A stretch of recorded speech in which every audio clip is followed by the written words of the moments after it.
Olá, pessoal. Sou Felipe Medeiros, instrutor de Física do projeto Conhecimento e Emancipação Social da parceria FATEC-UERJ, e nesse vídeo a gente vai resolver as questões do processo seletivo para o CEDERJ de 2022.2, né, as questões de Física, no caso.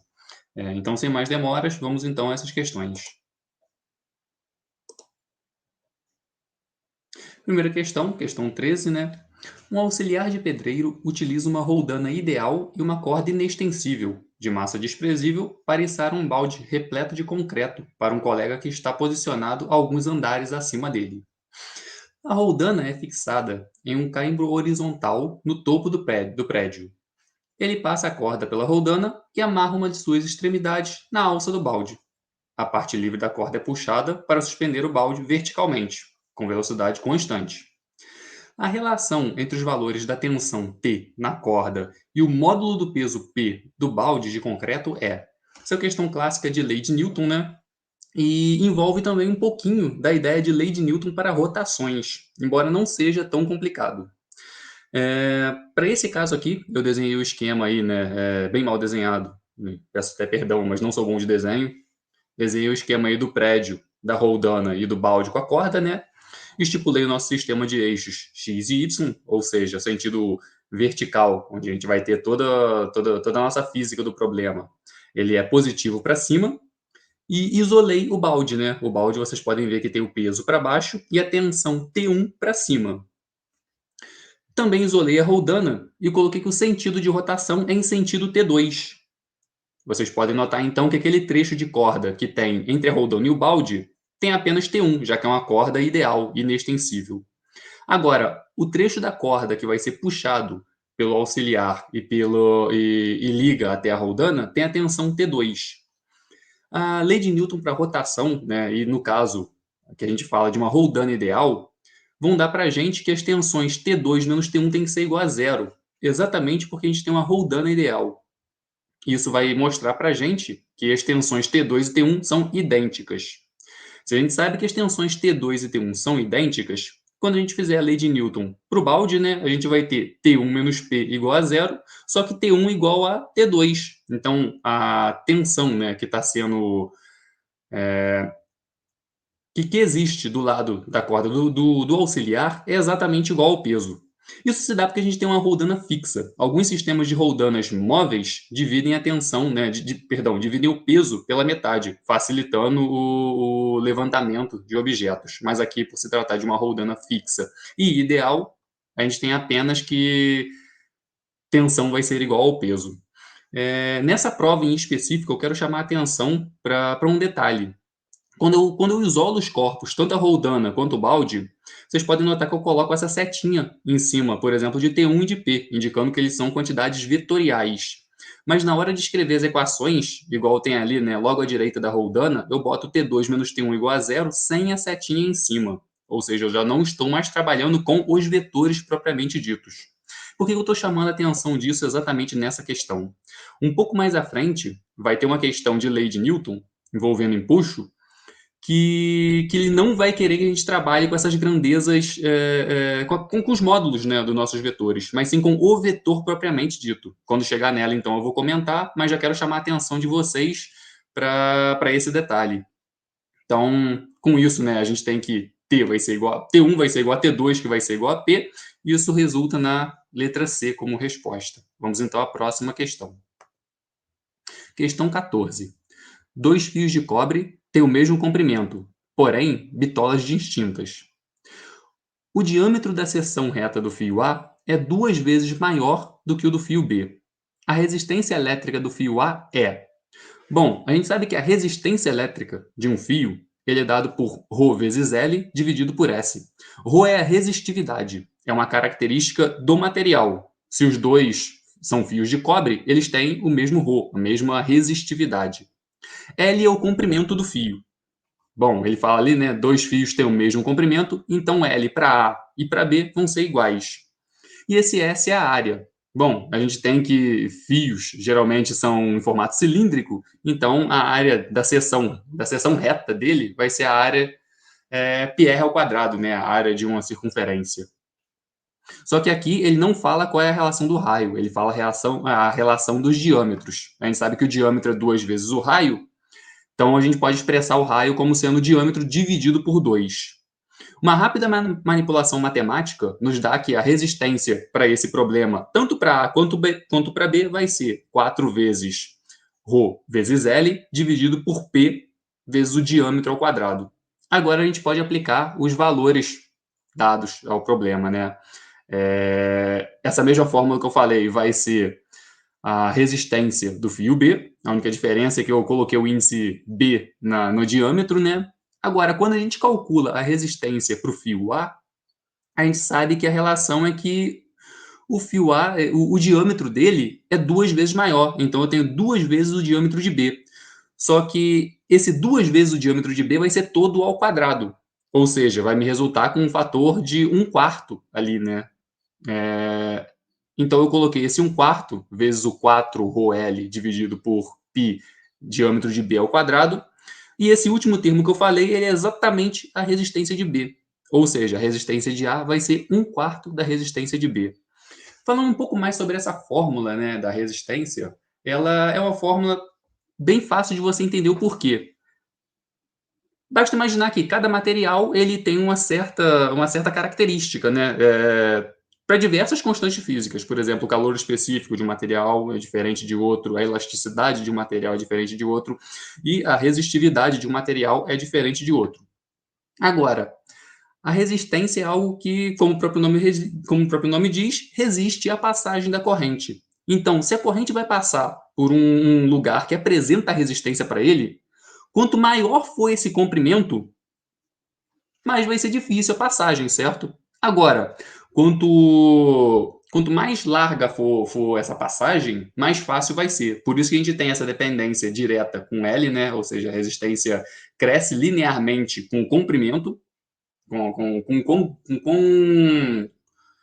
com relação a esse comprimento, né? Quanto mais comprida for a área de resistência, mais difícil vai ser essa passagem da corrente, né? Porém, quanto mais larga for ela, mais fácil vai ser a passagem da corrente. Por isso que a gente tem essa fórmula de ρ vezes L dividido por S. Então, a gente tem, voltando aqui ao resultado, que a resistência de A vai ser 1/4 da resistência de B, e isso dá a resposta como letra D, né? 4 vezes menor do que a do fio B, ou seja, 1/4 da resistência B. Vamos então à nossa próxima questão. Num processo termodinâmico, a variação da energia interna de um sistema está relacionada com a quantidade de calor Q absorvida por ele e com o trabalho W realizado pelo sistema. Numa compressão isobárica de um gás ideal, e aí ele dá aqui, né, se essa compressão isobárica, quais são as relações entre a variação da energia interna, o calor envolvido nesse processo e o trabalho. Bom, aqui você poderia fazer essa questão pelo diagrama de pressão vezes volume, né, PV, só que não há necessidade de você montar o diagrama, basta entender alguns conceitos físicos que te facilita. Novamente, né, uma prova, você tem um tempo limitado para resolver uma quantidade de questões, então quanto menos você tiver que trabalhar nela, mais fácil é. Uma compressão isobárica. Isobárica significa pressão constante. Se a pressão é constante, e a gente sabe que o trabalho é pressão vezes variação de volume, ele diz compressão. Compressão significa que você vai de um volume V para um volume V final menor do que o V, já que você está comprimindo o seu gás. Se o trabalho ele é pressão vezes a variação do volume, e você tem uma variação de volume negativo, já que o final é menor do que o inicial, você já tem de cara que o seu trabalho é negativo. Ou seja, foi feito trabalho em cima do gás, né? O gás sofreu trabalho. Quando o gás realiza trabalho, ele faz a expansão. É até uma questão que a gente tem, né, com a fórmula citada no problema, que dependendo dos livros ele cita o trabalho feito pelo gás e outro livro fala do trabalho realizado em cima do gás. Então, às vezes, você pode ter Q mais W ou Q menos W, mas isso eu acredito que seja só para a galera que vai seguir a área de exatas, né? Então, foi só um comentário à parte da questão. Bom, a energia interna de um gás ideal, ela tem uma relação conhecida que é a seguinte: por grau de liberdade, você tem meio de kT. K é a constante de Boltzmann e T é a temperatura. Então, a variação da energia interna vai ser meio de K delta T. Isso eu estou falando apenas para uma partícula, né? E o que é esse grau de liberdade? A gente pode pensar, assim, de uma forma bem resumida, como para onde ele pode se mexer. Em 3 dimensões, você tem meio mais meio mais meio, você tem 3 meios de kT por partícula do seu gás, né? Então, um gás tem N partículas, você vai ter N kT. Quem já viu essa fórmula como 3 meios de nRT, é porque esse N que a gente fala é o número de moles do seu gás. E aí o R é uma constante que tem o número de Avogadro junto a essa constante de Boltzmann que eu disse, que é o K. Então, para esse caso aqui, né, a energia de um gás depende da temperatura, né? A gente falou isso, na energia interna, ela vai depender da temperatura. Se o gás está sofrendo uma compressão, mas a gente está mantendo a pressão constante, esse gás, então, ele está cedendo calor. É o único jeito de você manter a pressão constante e você realizar uma compressão isobárica nele. Se ele cede calor, o calor ele é menor do que zero. Se o calor é menor do que zero, ele está diminuindo a temperatura. A gente tem que o calor ele pode ser expressado como a massa vezes o calor específico vezes a variação de temperatura. Você vê, então, que a sua variação de temperatura é menor do que zero. Se a sua variação de temperatura é menor do que zero, pela fórmula que eu falei, né, 3 meios de nKT, K delta T, na verdade, sua dependência com delta T, se delta T é menor do que zero, sua variação de energia interna também é menor do que zero. Isso que eu utilizei é um princípio chamado princípio de equipartição de energia, que diz, né, que a sua energia por grau de liberdade é meio de kT, por partícula também. Ou seja, nessa compressão aqui, a nossa variação de energia interna é menor do que zero, nosso calor ele é menor do que zero e o trabalho também é menor do que zero. Isso resulta no item A como resposta. Vamos então à nossa próxima questão. Questão 16, que foi aquela que eu comentei logo quando eu fiz a questão 13, né? Que tem a questão. Vocês podem notar que aqui as equações são todas com as setinhas em cima. Então aqui eu estou trabalhando com os vetores propriamente ditos. Mas vamos lá. 16. Um barco com peso P flutua em equilíbrio estático sobre um lago. Uma pessoa com peso Pzinho entra nele e, após atingir uma nova situação de equilíbrio, verifica-se que o volume submerso do barco aumenta. A variação na força de empuxo exercida pela água do lago no barco é igual a. Aqui a primeira coisa que eu quero chamar a atenção é porque ele fala esse peso P do barco e esse peso Pzinho da pessoa. Eu estou botando, como não tem muita diferença entre os meus P's, ainda mais que eu escrevi numa folha branca, sem nenhuma linha, eu coloquei alguns índices. Esse PB vai ser o peso do barco, né? E o PP é o peso da pessoa. Então, atenção a esses índices, por questão, né, da minha letra não ser muito boa. Vamos analisar, então, a primeira situação. A primeira situação, ele diz que a gente vai ter o peso do barco para baixo e o empuxo que a água vai estar exercendo sobre o barco, para que ele não afunde, né? Então, a gente vai ter o empuxo para cima. Vetorialmente, é como se eu pegasse literalmente. Os físicos e matemáticos não gostam disso que eu vou falar, mas acho que é o jeito mais didático de dizer. É como se eu pegasse essas setinhas e visse que elas têm o mesmo tamanho, ou seja, o mesmo módulo, né? A direção delas está ali na vertical, só que o sentido delas está oposto. O sentido, então, seria, né, o sentido positivo ou negativo, um para cima e o outro para baixo. E vocês notem que aqui eu nem mesmo estipulei qual seria o meu sentido positivo. Eu não precisei, nesse caso, colocar o meu sentido positivo, porque eu estou trabalhando totalmente vetorial. Então, totalmente vetorial é como se o tamanho da seta do empuxo fosse exatamente o mesmo que o peso do barco. Se eu colocasse os dois lado a lado, vocês veriam que um indo para cima e o outro indo para baixo iriam se cancelar. Por isso que eu botei aqui, vetorialmente, a minha expressão é o vetor empuxo mais o vetor peso do barco tem que ser igual ao zero. Algumas vezes você pode botar um zero ali, que seria o vetor nulo, mas aqui também não tem muito problema nisso, tá? Isso então me dá aqui o vetor empuxo, ele é menos o vetor peso do barco. Isso é fácil, né? O vetor empuxo aponta para cima, o vetor peso do barco aponta para baixo. Ou seja, se eu botar Se eu botasse o sinal negativo nesse de cima, ele apontaria para baixo, mas ele tem exatamente o mesmo tamanho. A gente sabe que está em equilíbrio. E essa é a situação inicial. A segunda situação é uma pessoa de peso PP entra no barco, e aí esse barco, né, entra num novo equilíbrio. Vamos analisar então vetorialmente. Vetorialmente, o empuxo final, por isso esse índice F, mais o peso do barco vetorial, tá? O vetor peso do barco, mais o vetor peso da pessoa tem que ser igual a zero. É como se eu pegasse, agora eu tenho um empuxo, né? O vetor empuxo apontando para cima e dois apontando para baixo, só que um deles é menor, que é o peso da pessoa. Se você colocasse um na frente do outro, ele daria exatamente o vetor que aponta para cima, que é o vetor do empuxo, o empuxo final.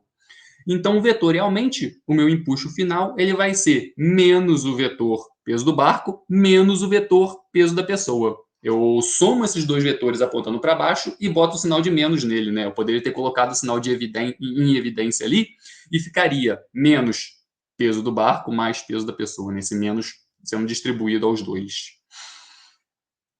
Agora que a gente montou o problema e entendeu essa ideia de equilíbrio vetorial, vamos então ao que a questão realmente pede.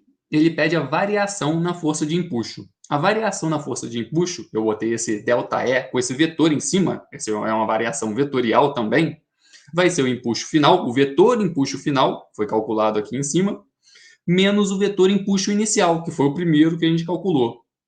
Se eu só colocar ali, né, os valores que eu encontrei, eu vou ter. O empuxo final ele era menos peso do barco, menos peso da pessoa. Aí eu tenho menos da fórmula da variação, né, do empuxo. E o empuxo inicial ele era menos o peso do barco. Menos vezes menos vai dar mais. Então eu vou ter menos peso do barco, menos peso da pessoa, mais peso do barco. O peso do barco, então, né, eu vou cancelar esses vetores. Um eu tenho menos PB e o outro mais PB. Isso vai resultar, então, que a minha variação de empuxo é menos o peso da pessoa. E assim, isso vetorialmente é bem fácil de você imaginar, né? Você acrescentou um novo vetor. Você tinha um vetor aqui, você acrescentou um novo vetorzinho aqui embaixo. Então, qual foi a variação, já que está em equilíbrio? Exatamente esse vetorzinho aqui embaixo que você adicionou, que é o peso da pessoa. Só que lembrando, né? Se o empuxo está para cima, essa variação tem que ter o sinal de menos. Como resultado, então, se é menos o vetor peso da pessoa, é o item B. E aí, novamente, né, chamando a atenção para essa conta vetorial. Tá? Bom, com isso, então, vamos à próxima questão. Questão 17. Dois corpos, 1 e 2, de massas respectivamente iguais a M1 e M2, só que M2 é 2 vezes M1. São abandonados de uma altura h em relação ao solo. O peso P de cada corpo executa trabalho, e eles adquirem energia cinética na queda. As relações entre os módulos das velocidades v1 e v2 com que eles atingem o solo e entre os trabalhos T1 e T2 realizados pelo peso de cada corpo nessas quedas livres são: primeira coisa, eu troquei a letra, eu não coloquei T1 e T2, tá? É mais a questão de costume mesmo. Trabalho eu coloquei como letra W, de work, mas comentário à parte, vamos lá. A gente sabe que se eu solto dois corpos, eles vão estar em queda livre, logo que vai agir neles é a gravidade apontando para baixo, e eu já coloquei de cara um sistema com o eixo Y apontando para cima. Então, nas minhas equações de movimento, eu vou ter que a aceleração vai ser menos g. Vocês podem ver ali em cima, né? Eu posso dizer que a velocidade ela é velocidade inicial mais at, fórmula clássica do movimento, né? Só que se eu solto o objeto do repouso, v0, que é a velocidade inicial, é zero. A aceleração ela vai ser menos g. G está apontando para baixo e eu estou dizendo que o meu sentido positivo é para cima. Ou seja, a velocidade vai ser menos gt. Vocês podem ver que, independente de quanto tempo leva essa queda, não há nenhuma dependência na massa dos objetos quando eu falo em velocidade. Isso já implica para a gente de cara que a velocidade de um e de 2 vão ser exatamente iguais. A massa de um objeto ela não influencia na queda livre. Há até um experimento interessante, quem quiser pode colocar, eu acredito que tenha no Instagram, no YouTube, ou tem em algumas páginas da internet, que é o seguinte: Se eu soltasse uma bola de boliche e uma pena, quem chegaria primeiro? Assim, acho que bem intuitivo dizer que a bola de boliche chegaria primeiro, né? Alguns podem pensar que é porque ela é mais pesada, mas não é por conta disso. É porque quando eu solto esses dois objetos e aqui presente na atmosfera, a resistência do ar vai fazer com que o movimento da pena seja muito mais leve.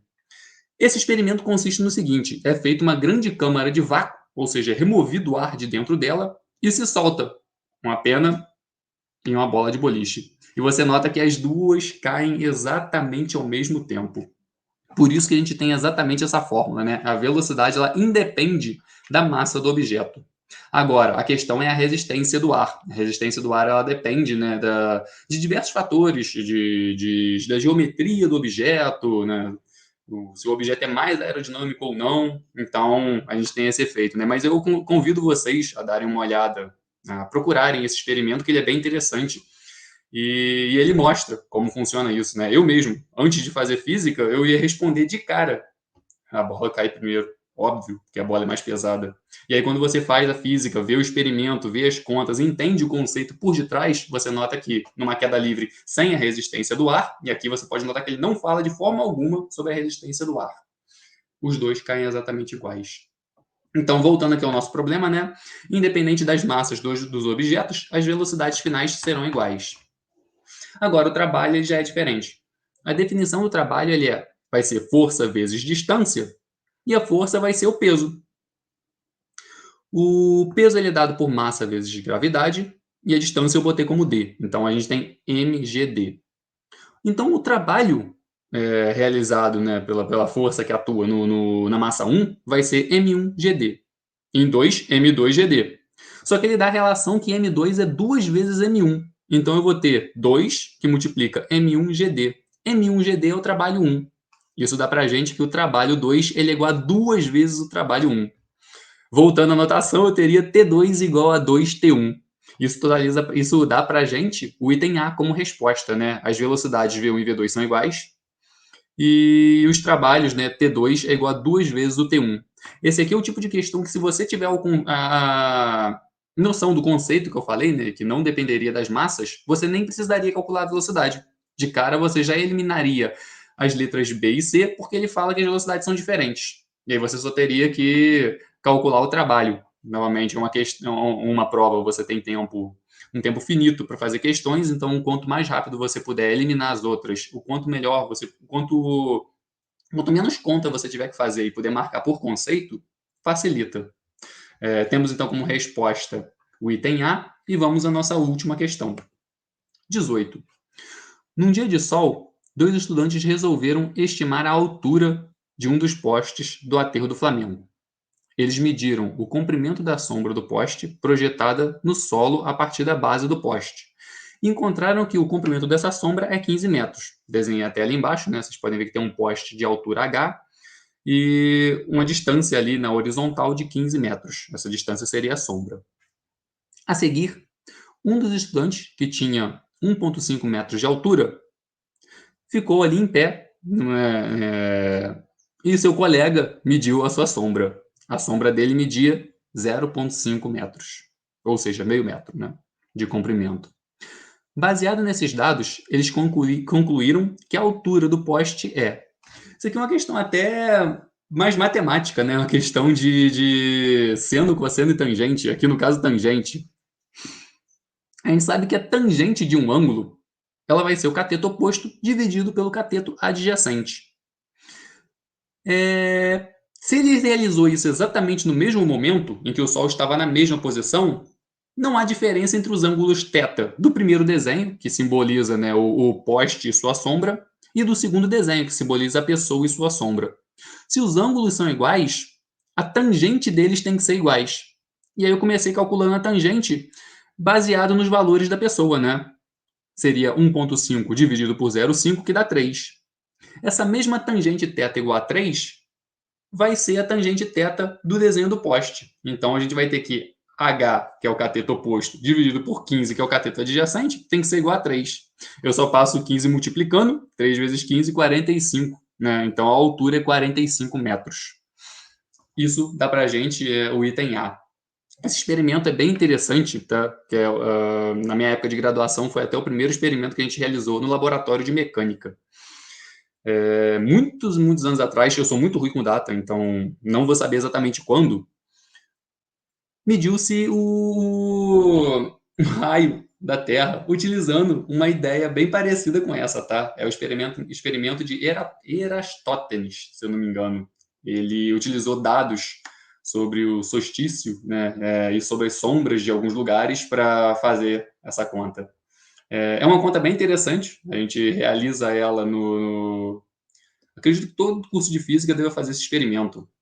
Muitos anos que eu fiz laboratório de mecânica, mas é um experimento bem interessante porque você encontra um valor bem próximo, tá? Óbvio que tem questão de incertezas e coisas do tipo, mas é um valor bem próximo do atual. Então, eu convido vocês a verem esse experimento também. E com isso a gente finaliza, né, a questão as provas as questões de física, né, do processo seletivo de 2022.2. E com isso, então, né, desejo a todos uma boa prova.